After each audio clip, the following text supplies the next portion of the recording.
Hey everybody, Jamie from the Marine Doctor's YouTube channel, and today I'm going to show you some of the tools we use, some of the products we use when we're assembling or disassembling or I guess those are the two. All right, so first and foremost, we want to do everything as quickly as possible, so we actually do use battery driven tools.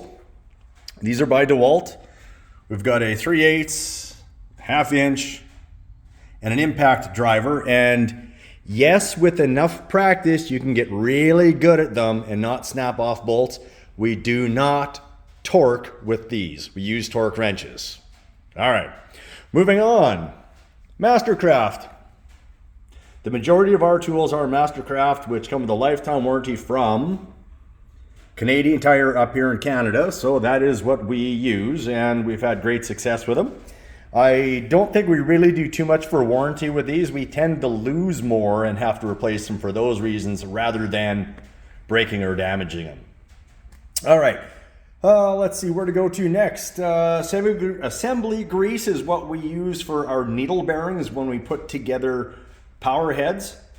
And if we want to follow up power heads, the next thing we use with a power head would be flange sealant. That's between the two crank halves so that they seal nicely, because typically we don't use gaskets on the Johnson Ebony product. That would be the most rebuilt engine that this place does.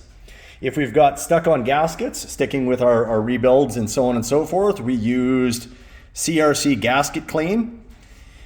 We still end up doing a lot more scraping than we do anything, but that's typically what we use if it's going to be really stubborn. Where to next? Super weather strip adhesive. We'll use that on O-rings to help them seal a lot better and hold them in place while we're working. Permatex aviation sealer. Again, it's another item that we will use, a product we will use when we're working with O-rings. Where to? Thread locker. So we use blue and we use red, and we will also use a high heat version of the thread locker when we do our repairs. And Ultra Bond, we use that to hold on our bellows, or in place of bellows adhesive. It works fantastic and it's guaranteed to not come off. We've seen failures with bellows adhesive, so we leave that behind now. 24C, we use that on, as you can see there, steering systems, throttles, remote controls, prop shaft, swivel pins, things like that. We don't typically use it for boat trailer wheel bearings because the application nozzle just doesn't work for what we typically use. We'll just use a normal axle grease for that we can use in our gun. Carburetors, Slapshot. This works like the old school stuff. You spray this on the carburetor and I swear it comes out looking like brand new. I know that in one of our upcoming videos, we talk about Slapshot and it wasn't working for that application, but the stuff really does work. Oh, what next here? I guess Ace starting fluid. So we don't want you guys doing this, but this is something that we do here. And once in a while, we will use Ace starting fluid to not start an engine, but to verify if it's running lean or not. And this is typical use on a 4-stroke, not a 2-stroke, because it will wash the oil off the walls. So when we're using that, if we spray it in and the engine picks up speed, we know that the engine's running lean. If it slows down even more, we know that it's running rich. It's just a really good, quick shortcut that we can use.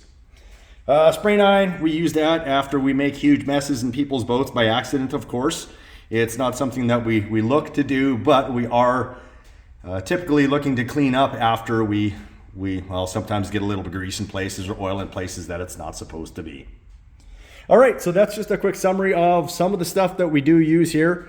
And above all, a lot of these products just make things a lot faster for us for diagnosis, for disassembling and repair, so on and so forth. So yeah, these are our little secrets.